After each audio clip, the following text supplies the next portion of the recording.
আওয়ামী লীগ কিন্তু তাদের চরিত্র বদলায়নি। তারা ভারত থেকে বসে জাহাঙ্গীর কবির নানকের কিংবা ছাত্রলীগ এটি কোনো রাজনৈতিক সংগঠন নয়।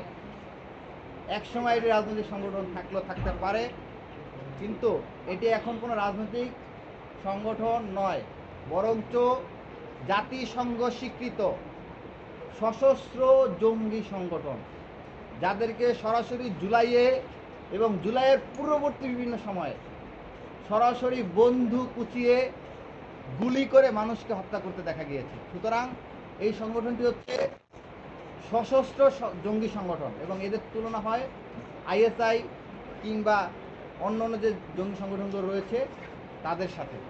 তো সেই জায়গা থেকে বাংলাদেশ সরকার প্রজ্ঞাপন জারি করেছে যে আওয়ামী লীগ এবং ছাত্রলীগের রাজনৈতিক সকল কার্যক্রম নিষিদ্ধ।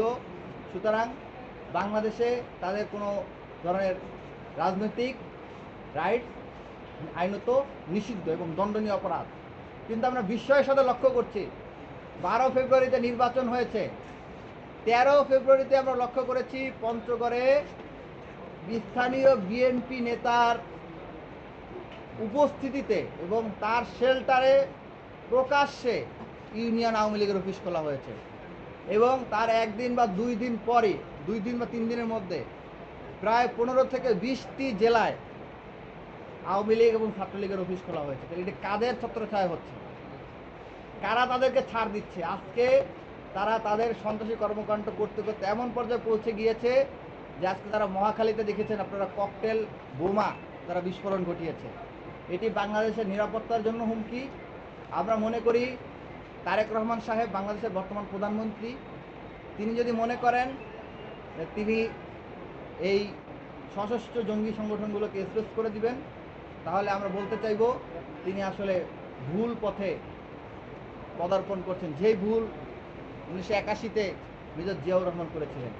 মেজর জিয়াউর রহমান এই ফ্যাসিস্ট হাসিনা ওয়াজেদকে বাংলাদেশে যখন রাজনীতি করার সুযোগ করে দিয়েছিল, তার অল্প কিছু দিনের মধ্যেই আপনারা জানেন ভারতীয় এবং চক্রান্ত এবং অনেক কনস্পিরেসি থিওরি পাওয়া যায়, যেখানে জানা যায় যে শেখ হাসিনার মদদে এবং পরিকল্পনায় বা বিভিন্ন বক্তব্য আসে যে আমরা কিন্তু দেখতে পেয়েছিলাম তার দেশে পদার্পণের অল্প দিনের মধ্যেই জিয়াউর রহমানকে শহীদ হতে হয়েছিল।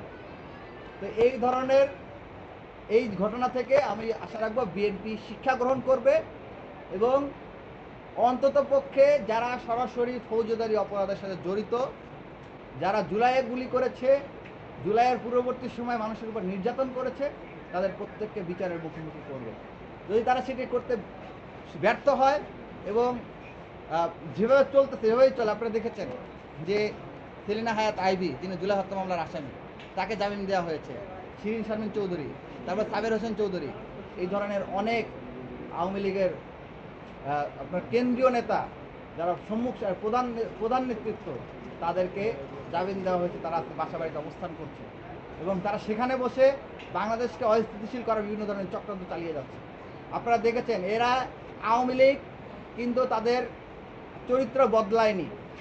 তারা ভারত থেকে বসে জাহাঙ্গীর কবির নানকের পিএস বিপ্লবের নির্দেশে এবং পরিকল্পনায় আমাদের শরীফ হোসেন হাদি ভাইকে হত্যা করেছে, শহীদ করেছে এবং এই ধরনের একের পর এক ইনসিডেন্ট তারা ঘটিয়ে যাচ্ছে। তারা আজকে ককটেল বিস্ফোরণ ঘটিয়েছে।